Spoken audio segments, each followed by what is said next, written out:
pertama, cara menentukan persamaan reaksi redoks itu, reaksi reduksi oksidasi merupakan reaksi yang berlangsung pada proses-proses elektrokimia, yaitu proses kimia yang menghasilkan arus listrik dan proses kimia yang menggunakan arus listrik. Terdapat dua metode, yaitu untuk menentukan reaksi redoks, yaitu dengan cara bilangan oksidasi dan cara setengah reaksi. Nah, yang pertama dan yang kedua ini ada cara bilangan oksidasi atau perubahan biloks, dan yang kedua ada cara setengah reaksi yang akan dijelaskan oleh Ririn. Yang pertama ada cara bilangan oksidasi atau perubahan biloks. Yang pertama, tentukan bilangan oksidasi atom-atom yang terlibat dalam reaksi. Kedua, setarakan jumlah atom-atom yang mengalami perubahan bilangan oksidasi, samakan kenaikan dan penurunan bilangan oksidasi dengan mengalihkan faktor X. Terus yang ketiga, samakan jumlah muatan dengan menambahkan ion H+ atau OH-. Terus yang keempat ada setarakan jumlah atom H dengan menambahkan H2O. Setelah itu periksalah jumlah atom O. Terus yang kedua ada cara setengah reaksi. Nah, cara setengah reaksi ada dua ya. Yang pertama ada cara setengah reaksi dalam suasana asam. Terus yang kedua cara setengah reaksi dalam suasana basa. Nah, jadi itu ya cara bilangan oksidasi dan cara setengah reaksi. Selanjutnya di sini ada proses yang terjadi dalam sel volta yang akan dijelaskan oleh saya sendiri. Nah, yang pertama ada oksidasi di anode, yaitu logam yang lebih mudah melepaskan elektron. Yang kedua ada elektron mengalir melalui kawat penghantar. Elektron yang dihasilkan mengalir melalui kawat dari anode ke katode, dan aliran elektron inilah yang kita sebut arus listrik. Yang ketiga ada reaksi di katode. Ion logam yang lebih mulia, misalnya Cu2+, akan menerima elektron dan mengalami reduksi. Dan yang terakhir ada jembatan garam menjaga keseimbangan muatan. Jembatan garam berfungsi sebagai penyeimbang ion agar larutan tetap netral dan reaksi terus berlangsung. Nah, contoh gambarnya ada di sini.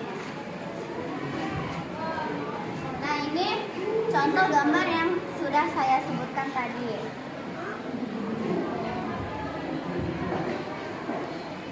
Baik, selanjutnya di sini kegunaan sel volta. Volta itu apa sih? Kegunaan sel volta dan faktor-faktor yang memengaruhi korosi yang akan dijelaskan oleh Bunga. Nah, yang pertama ada sumber energi listrik pada baterai. Contohnya baterai alkalin, baterai JNC. Yang kedua digunakan pada alat elektrolit portabel seperti remote, jam dinding, senter. Yang ketiga prinsipnya dikerahkan pada sel bahan bakar atau fuel cell dan aki mobil dalam bentuk sel volta reversible. Nah, yang ini ada faktor-faktornya yang memengaruhi korosi. Yang pertama ada faktor utama, oksigen dan air. Yang kedua faktor pendukung, zat elektrolit atau asam, basa, garam, permukaan besi yang tidak merata, dan pemanasan. Nah, jadi di faktor-faktor yang memengaruhi korosi ini terdapat dua faktor. Yang pertama ada faktor utama dan yang kedua ada faktor pendukung. Tentunya yang pertama ada air, yang kedua oksigen, dan yang terakhir garam. Nah, selanjutnya di sini ada cara mengatasi korosi yang akan dijelaskan oleh Maria. Jadi, cara mengatasi korosi yang pertama yaitu ada pengecatan. Nah, fungsi dari pengecatan adalah untuk melindungi besi kontak dengan air dan udara. Yang kedua ada dibalut plastik. Plastik ini mencegah besi kontak dengan air dan udara. Nah, peralatan rumah tangga juga biasanya dibalut plastik untuk menghindari korosi. Yang ketiga ada pelapisan dengan krom atau chromium plating. Nah, krom ini memberi lapisan pelindung sehingga besi yang dikrom akan menjadi mengkilap. Yang keempat yaitu ada pelapisan dengan timah atau tin plating. Timah ini termasuk logam yang tahan karat. Kaleng kemasan dari besi umumnya dilapisi dengan timah. Yang kelima ada pelapisan dengan seng atau galvanisasi. Nah, seng ini dapat melindungi besi meskipun lapisannya ada yang rusak. Hal ini karena potensial elektroda bisa lebih negatif daripada seng. Maka besi yang kontak dengan seng akan membentuk sel elektrokimia dengan besi sebagai katode. Yang terakhir ada pengorbanan anode atau sakrifisial anode. Nah, teknik sakrifisial anode ini yaitu dengan cara menanamkan logam magnesium kemudian dihubungkan ke pipa besi melalui sebuah kamar. Nah, jadi itu cara mengatasi korosi yang sudah dijelaskan oleh Maria. Yang pertama itu ada plastik, yang ketiga pelapisan dengan krom, yang keempat pelapisan dengan timah, yang kelima pelapisan dengan seng, dan yang terakhir pengorbanan anode.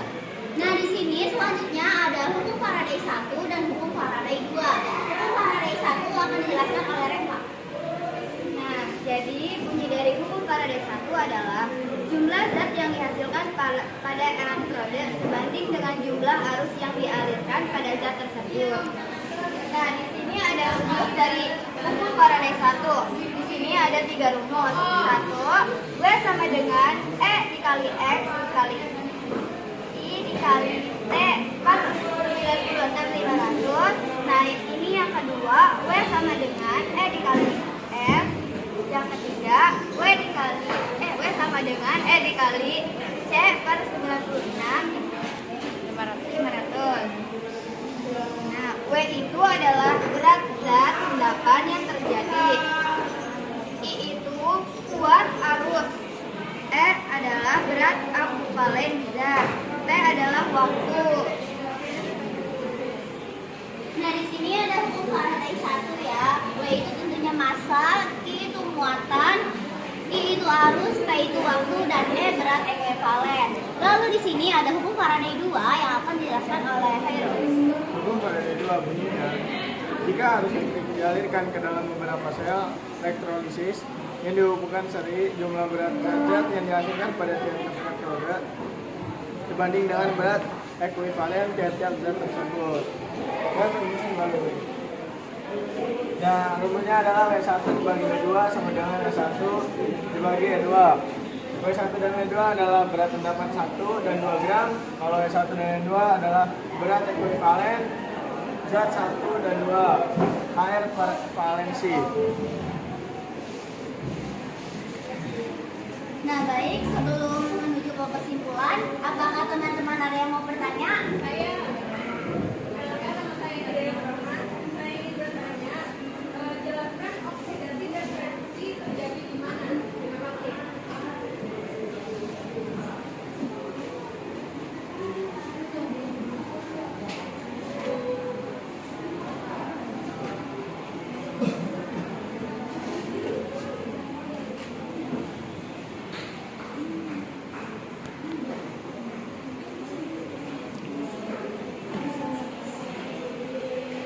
tidak. Terima kasih atas pertanyaannya.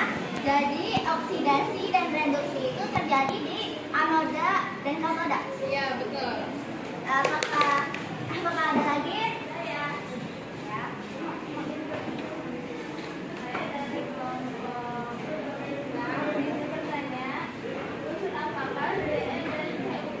Dn dan CO. Dn itu seng, CO itu tembaga. Apalagi? Apakah ada lagi?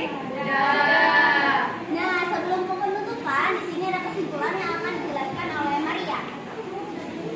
Jadi kesimpulannya yaitu persamaan reaksi redoks merupakan reaksi kimia yang melibatkan perpindahan elektron, di mana satu zat mengalami oksidasi atau melepas elektron, dan zat lainnya mengalami reduksi atau menerima elektron. Nah, reaksi redoks inilah yang menjadi dasar kerja sel elektrokimia, yaitu alat yang mengubah energi kimia menjadi energi listrik, seperti pada sel volta, atau sebaliknya, energi listrik menjadi energi kimia seperti pada sel elektrolisis.